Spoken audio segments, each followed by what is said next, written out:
Hello friends, this is Mrinal. This is my first YouTube video and talking about myself. Basically, I'm an assistant professor and currently I'm also an aspiring civil servant. I've planned to create a channel on UPSC subjects, particularly for those who are planning to appear in 2022. Though I cannot say that I know everything, but I just want to share my knowledge and understanding through these video lectures, which will keep you as well as me to be motivated for this long journey. I'm also planning to upload daily current affairs so that you can keep a track on all important information.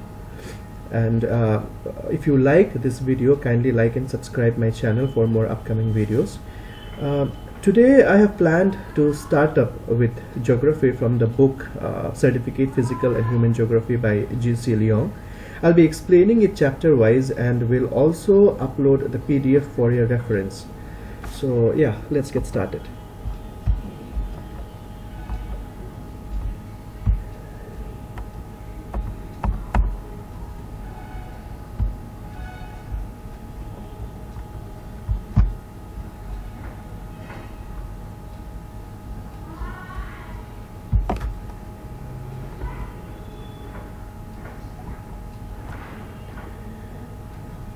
The first chapter which we are going to talk about is the Earth and the universe, and the universe is also called as the cosmos. Now when you look up at the sky at night, you mostly see that the stars are scattered around, but actually these stars are not scattered around, but they actually occur in clusters in the form of galaxies or nebulas. This information which I'm giving you, these are not very important. This is just to start the chapter and give a glimpse of whatever is there in the book in the first chapter. And yeah, if we talk about our galaxy, which is called as the Milky Way galaxy, it has around 1,00,000,000 stars. Now from this particular topic, there are two important key facts which may or may not be important for you. You can just have a note, or you can just have a look on this one. The first one is a ray of light from the sun takes about 8 minutes to reach the earth, and light takes only a second to reach us from the moon. These are two important key facts which you can just have a look from the first topic. And talking about the solar system, we all know about the solar system. We have already studied about the solar system when we were in class 9, 8, 9, 7. So I will just have a glimpse of this one once again. Now in the solar system, the most important source of energy which we have is the sun, and the suns. We'll just see the important information which is available from this book, and I've just jotted down in short so that it becomes easy for you as a note as well. So talking about the sun, the surface temperature is about 6,000 degrees centigrade, and the interior core is about 20 million degrees centigrade. You can imagine how hot the surface temperature is. We talk about 50 degrees Celsius or maybe 45 degrees Celsius temperature, or maybe 40 degrees Celsius as very hot. Now you can imagine how hot will be the surface temperature of the sun will be. Now talking about the next planet which we have is the Mercury. The Mercury is the closest planet to the sun, and it has 88 days in a year. Now when we say 88 days in a year, it is done in comparison with the number of days in a year. Now in a year for the Earth we have 365 days. So like when we compare that one, we have just 88 days in case of Mercury. Now talking about the next planet which we have is the Venus. Now the Venus is also called as the Earth's twin. The main reason being its close proximity with the size, the mass and the density of the Earth. Means the size, the mass and the density, ये almost Earth जैसा, मतलब it's almost similar to the Earth. So that is why the Venus is also called as the Earth's twin. Now talking about the Earth, we all know about the Earth. Still we'll just have a short glimpse of this. It has one natural satellite which we know as the Moon, and it revolves eastward around the Earth in every 27 days. And talking about Mars, we have various scientists and various explorations which are being done on this planet, because there is a possibility of plant life which they have found. So this planet might be very much important to us in the future, and the exploration is still going on. And yeah, talking about the Jupiter, we all know that the Jupiter is the largest planet in the solar system, and it is made up of hydrogen, helium, and methane. And it has a circular light and dark bands and has around 12 satellites. And the Saturn has 3 rings and 9 satellites. It is the only planet where you will see that it has got rings around the planet. And these two planets, the last two planets, Uranus and Neptune, they have not been much explored since they are very far away from the Earth. So exploration is still going on. However, through a telescope, there were a few informations which the scientists has collected. The first is Uranus. Uranus rotates from east to west. It is among those few planets which rotates from east to west. Actually, in our solar system, we have got only two planets which rotates from east to west. I have named one of them. The other one will be your assignment.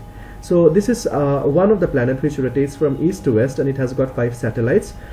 Then we also have the Neptune, which resembles like the Uranus and has got only 2 satellites. Until few years back, we had another planet named Pluto. I'm very sure most of you must have known about this, but now it is no more counted in our solar system. It is no more counted as a planet. So yeah, that is what we have a glimpse on the solar system. Okay, now we all know that the Earth is spherical in shape. The shape of the Earth is also called as geoid. So we all know that the Earth is spherical in shape, but until 100 years or maybe few years back, there was a debate regarding the shape of the Earth, whether it is spherical in shape or whether it is rectangular in shape. So there was a lot of debate. So here they have found that the Earth is spherical in shape. The first evidence which we have regarding this sphericity is the circumnavigation of Earth. Until 1519, there was a traveler who was known as Ferdinand Magellan. He set the first voyage around the world, and he was the first person to say that the Earth is spherical in shape, since he did not found any edge where the ship would fall. So he said that he started from one place, and after a few days or few months, he went back to the same place. And this proves that the Earth is spherical in shape. Had it been, if you see the figure which is below here, had it been a rectangular shape, this ship would have fallen if there was an edge. So it shows that the Earth is spherical in shape. The second one which we have is the circular horizon. Now here it is written that distant horizon is always circular. Now distant horizon from a cliff, or if you see from a ship, you will see that somewhat a circular shape or a curved surface. That is because of the spherical shape of the Earth. Someone is looking at the surface of the Earth from this viewpoint, he will be able to see this much of the horizon, this much of the surface of the Earth. Again, if suppose that same particular person, he has moved up a bit higher up in altitude, he will be able to see a widening horizon. That means a much more bigger horizon than the previous one, which shows that the circular horizon increases with increase in altitude. This also happens because of the spherical shape of the Earth. Now, had it been a flat structure, this particular viewpoint, from this point as well as from this particular viewpoint, the horizon would have been the same. Now mostly if anyone of you have experienced going into the sea by ship, you will see that from a distant horizon, if you see a ship coming or if you see a ship going, you will see that the mast, this is the mast of the ship, this is the mast of the ship, and this is the hull, the one which is in between, this is the hull. You will see that the mast always appears before the hull. Or if you see a ship going away into the sea, into a distant horizon, a far off place, you will see that the hull disappears first and then the mast. This again happens because of this curved surface. Now, why is this curved surface? This curved surface is because of the spherical shape of the Earth. Sunrise and sunset. We all know that the east direction, the east sees the sun earlier than the west. Now here, see, if you see the figure here, The sun will the sun rises here, and this part is completely dark. This is because the sun rays fall up to this area, and that is because of the spherical structure. Had it been a flat structure, then the sunrise would have fallen on all the surface equally, and every place of the earth would have seen the sunrise and the sunset at the same time. So again, this is because of the spherical structure of the earth. Now, talking about the lunar eclipse, I'm sure most of you must have seen how a lunar eclipse looks like. If you see a lunar eclipse, you will see a structure which is somewhat like this. Here you will see that the shadow which has been casted on the moon is circular in shape. That this shadow casted is basically of the earth. Now I'll give you a clearer picture of this. This is the sun. The sun rays falls on the earth, and this the shadow of the earth will fall on the moon, which will be of a circular shape. This is again because of the spherical structure of the earth.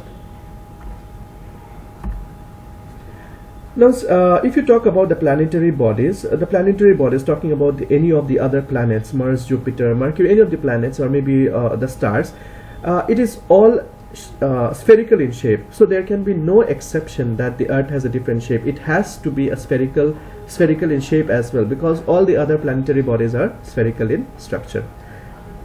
The next one which we have is driving poles on level ground on a curved earth. Okay, before explaining this, here I'll just show you one important thing. See here, if you see the surface on this figure is a curved surface, whereas this is a flat surface. Now, engineers have found out that with every increase in mile, that is, suppose this is from here to here, it is 1 mile. With every increase in mile, they had to make a correction of 8 inches in the elevation. Now, this happened because of the curved surface. Now, why is there a curved surface? The curved surface is basically because of the spherical shape of the earth. Now, had it been a flat structure, then this correction, this particular elevation of 8 inches would not have been there, and this height would have been equal, means they would have to dig in the same amount of depth for each of these poles. So this again shows the spherical structure of the earth. Now, aerial photographs. Aerial photographs basically are those pictures and photographs which are taken from high altitudes by rockets or satellites. It clearly shows the curved edge of the earth, which again shows that the earth is spherical in structure. So if any question comes regarding this one, we can give this 8 proofs or 8 evidence that the structure of the earth is spherical. And yeah, that's all for today. We'll be talking about the rest of the topics, the earth's movement and the revolution, in the next video. So if you like this video, kindly like and subscribe this channel for further upcoming videos. Thank you.